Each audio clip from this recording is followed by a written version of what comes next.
Narasaraopet MP అభ్యర్థి doctor P.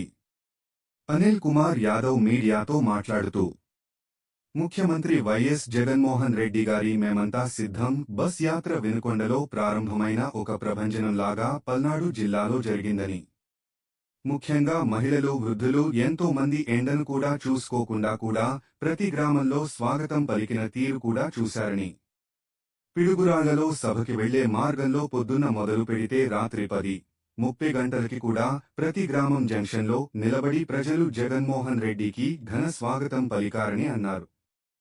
2019 మరోసారి 2024లో కూడా రిపీట్ కాబోతోంది. జగన్మోహన్ రెడ్డే ముఖ్యమంత్రి అవుతారని తెలిపారు. నిన్న రాత్రి గుంటూరులో జోరు వర్షంలో కూడా జరిగిన బహిరంగ సభ కూడా విజయవంతమైందని, 4 సంవత్సరాల 11 నెలలు ఏదైతే వాలంటీర్లు అందరినీ కూడా దొంగలు అని రకరకాలుగా మాట్లాడిన చంద్రబాబు నాయుడు ఈరోజు వాలంటీర్లకి 10,000 ఇస్తాను అంటూ అబద్ధాలు మొదలుపెట్టాడని అన్నారు. జగన్మోహన్ రెడ్డి పరిపాలన చూసి, ప్రజల్లో స్పందన చూసి చంద్రబాబు నాయుడుకి భయం పట్టుకుందని, రాష్ట్ర ప్రజలు ఎవరు కూడా కూటమిని నమ్మే పరిస్థితుల్లో లేరని అన్నారు. పవన్ కళ్యాణ్, నీ డైలాగ్లు అన్ని సినిమాల్లో చెప్పుకో, రాజకీయాల్లో కాదు అంటూ హితవు పలికారు. పిఠాపురం కూడా వైఎస్ఆర్ కాంగ్రెస్ పార్టీ గెలవబోతోంది. పవన్ కళ్యాణ్ ఈసారి కూడా ఓటమి పాలవుతాడని జోష్యం చెప్పారు. జగన్మోహన్ రెడ్డిని జైల్లో పెట్టే అంత దమ్ము ధైర్యం మీకు లేదని, 5 సంవత్సరాల పాటు కేంద్రంతో స్నేహంగా ఉన్నావు, జగన్మోహన్ రెడ్డిని ఏం చేయలేకపోయావు అన్నారు. పల్నాడు జిల్లాలో 7 అసెంబ్లీ, 1 పార్లమెంట్ మొత్తం కూడా గెలవబోతున్నాం అని తెలిపారు. ముఖ్యమంత్రి గారి మేమంతా సిద్ధం అనే ఎన్నికల భాగంగా బస్ యాత్ర ఏదైతే ప్రారంభమైందో పల్నాడులో వెనుకొండలో ప్రారంభమైన ఒక ప్రభంజనం లాగా అందరూ కూడా చూశారు, పత్రికా విలేకరులు చూశారు. ఆ ప్రాంతం అంతా కూడా ముఖ్యంగా మహిళలు, వృద్ధులు ఎంతమంది ఎండనగా కూడా చూసుకోకుండా కూడా ప్రతి గ్రామం దగ్గర ఊర్లు తరలి వచ్చి ఆ ఊరు పొలిమేరలో ఉండి జగన్మోహన్ రెడ్డి గారి స్వాగతం పలికిన తీరు కూడా చూశాం. యువత దగ్గర నుంచి మహిళలు మొత్తం కూడా అక్కడి నుంచి తీసుకొని ర్యాలీ కావచ్చు, ఏదైతే వినుకొండలో ర్యాలీ కావచ్చు, తర్వాత పిడుగురాల్లో జరిగిన సభ కావచ్చు. పిడుగురాల్లో సభకి పోయే మార్గంలో కూడా మీరు అందరూ కూడా చూశారు. ఏదైతే పొద్దున మొదలు పెడితే 10:30కి ప్రతి జంక్షన్లో, ప్రతి గ్రామం జంక్షన్లో, అది రొంపిచెర్ల కానీ నకరేకలు కానీ ప్రతి ఊరు దగ్గర కూడా దాదాపు ఊరంతా కూడా వచ్చి రోడ్డు మీద నిలబడి ఈరోజు జగన్మోహన్ రెడ్డికి స్వాగతం పలికే తీరు చూసాం. సభకి పోయే పరిస్థితుల్లో కూడా ఎక్కడా కూడా కనీసం టైం కూడా లేకుండా అంత తాకిడిలో కూడా అడ్డుపడి, బస్సుకు అడ్డుపడి ప్రజలందరూ కూడా అన్నీ కూడా చూసామంటేనే 2019 మరోసారి రిపీట్ కాబోతా ఉంది. జగన్మోహన్ రెడ్డి గారు ముఖ్యమంత్రిగా ఏదైతే 2019లో ఇచ్చిన ప్రజల తీర్పు 2024లో కూడా రిపీట్ కాబోతా ఉందని చెప్పి ఈరోజు సంకేతాలు స్పష్టంగా వస్తూ ఉన్నాయి. నిన్న రాత్రి చూసాం గుంటూరులో వర్షంలో కూడా ఆ సభ ఎంత పెద్ద ఎత్తున సక్సెస్ అయిందో కూడా మీరు చూస్తే తప్పకుండా మళ్ళీ 151 సీట్ల పైగా ఈరోజు జగన్మోహన్ రెడ్డి గారు సాధిస్తూ ఉన్నారని చెప్పేదానికి ఇంతకన్నా పెద్ద సంకేతం లేదు. ఎందుకంటే మేము చెప్పేది కాదు, వారం క్రితం ఆయన సత్తెనపల్లిలో చంద్రబాబు నాయుడు గారు సత్తెనపల్లిలో సభ చూసాం, పెదకూరుపాడులో కూడా సభ చూసాం.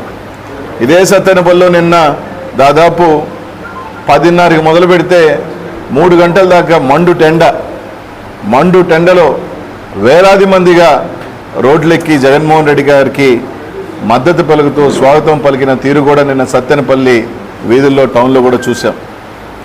కాబట్టి ఈరోజు స్పష్టంగా ప్రజా తీర్పు, ముఖ్యంగా మహిళలు కానీ యువత కానీ అందరం కూడా జగన్మోహన్ రెడ్డి గారిని మరోసారి ముఖ్యమంత్రి చేసుకుందామని స్పష్టంగా ఆ కూటమిని నమ్మే పరిస్థితిలో ప్రజలు లేరు. మళ్ళీ కూడా ఏదైతే జగన్మోహన్ రెడ్డి గారు మాట ఇస్తే తప్పని నాయకుడిగా ఈ 5 సంవత్సరాల పాటు తన పరిపాలన మళ్ళీ మాకు కావాలి, జగన్మోహన్ రెడ్డి గారే కావాలి అనే నిదానంతో ఈరోజు ప్రజలు ముందుకు వస్తూ ఉన్నారని చెప్పి ఈరోజు తెలియజేస్తూ ఉన్నాం.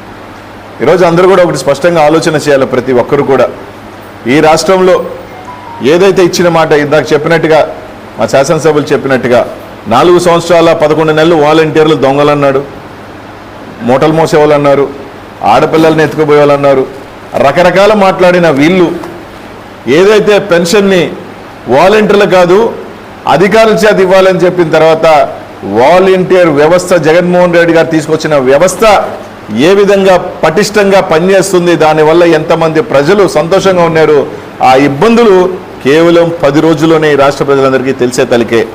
ఒక్కసారి ఉలిక్కిబడి చంద్రబాబు నాయుడు గారు ఆయన మళ్ళీ లోపల ఉన్న అబద్ధాల కోణం తీసి నేను 5,000 కాదు 10,000 ఇస్తాను అని చెప్పే పరిస్థితి వచ్చిందంటే ఈరోజు ఎంత భయం జగన్మోహన్ రెడ్డి గారి పరిపాలన, జగన్మోహన్ రెడ్డి గారు ఏ విధంగా ప్రజల్లోకి నాటుకోపోయి ఉన్నాడని చెప్పేదానికి కేవలం ఇది ఒక చిన్న ఉదాహరణ మాత్రమే.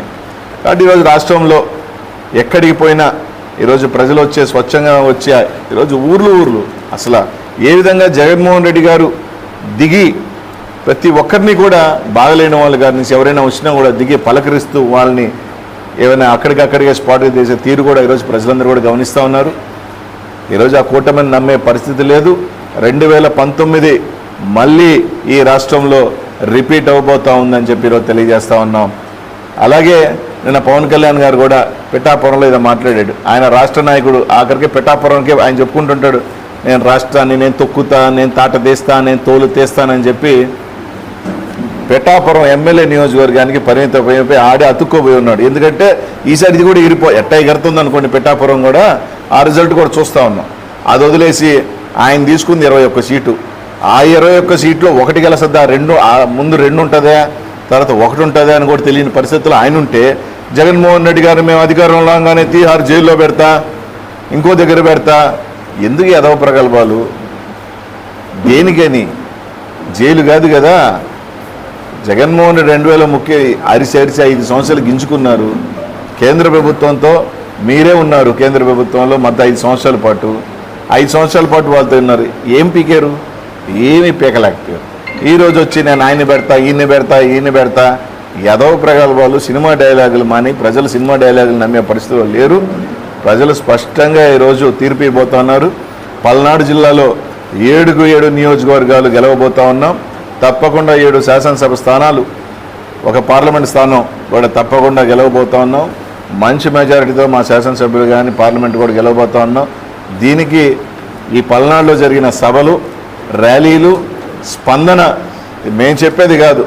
11 గంటలు, 12 గంటలు, 1 గంటకి 3-4 గంటలు జగన్మోహన్ రెడ్డి గారు 11 గంటలకు వస్తారనుకుంటే 2 గంటలకు వచ్చే పరిస్థితి ఉన్నా కూడా ఎండలో నిలబడి ముసలి వాళ్ళు, మహిళలు ఆయన్ని చూడాలా, ఆయన్ని రిసీవ్ చేసుకోవాలా. వాళ్ళ మద్దతు జగన్మోహన్ రెడ్డి గారు చేసిన 5 సంవత్సరాల సంక్షేమం, జగన్మోహన్ రెడ్డి గారు నేరుగా ఎక్కడ ఎవరు మధ్యలో దళారుల వ్యవస్థ లేకుండా ఇచ్చిన సంక్షేమం, దానికి మద్దతుగా మాకు అండగా ఉన్న జగనన్నకి మేము అండగా ఉండాలి అని వచ్చిన తీరు ఈరోజు ఎన్నికల్లో ఈ ర్యాలీల్లో కానీ ఈ స్పందన చూస్తూ ఉన్నామని చెప్పి తెలియజేసుకుంటూ ఈరోజు స్పష్టమైన తీర్పు రాబోతూ ఉంది. ఆఖరికి జనాలు లేక ఆ సభలు విలవల్లాడుతుంటే జనాలు తాకిడి తట్టుకోలేక ఈ సభలు కానీ ఈ బస్ యాత్ర కానీ జరుగుతూ ఉందని చెప్పి తెలియజేసుకుంటూ ఈ కార్యక్రమాలకు సంబంధించి ఏదైతే వినుకొండ కానీ, పిడుగురాలు కానీ, మధ్యలో కానీ, సత్తెనపల్లి కానీ ఈ కార్యక్రమాలు అన్ని నియోజకవర్గాలు సమష్టిగా నాయకత్వం కానీ కార్యకర్తలు ఏదైతే భుజాన్ని వేసుకొని ఈ కార్యక్రమాన్ని విజయవంతం చేసిన ప్రతి ఒక్కరికి, అలాగే పల్నాడు ప్రాంత ప్రజలందరికీ కూడా ధన్యవాదాలు తెలియజేసుకుంటూ మీ ఆశీస్సులు, మీ దీవెనలు ఇలాగే జగన్మోహన్ రెడ్డి గారికి, ఎంపీగా మాకు, మా 7 మంది శాసనసభ్యులకి ఇదే మీ ఆశీస్సులు ఇవ్వాలని, రేపు రాబోయే ఎన్నికల్లో తప్పకుండా మంచి మెజారిటీ ఇచ్చి తప్పకుండా అదే జగన్మోహన్ రెడ్డి గారు మళ్ళీ సంక్షేమ పరిపాలన, అభివృద్ధి పరిపాలన రావాలని చెప్పి మనస్ఫూర్తిగా కోరుకుంటాం.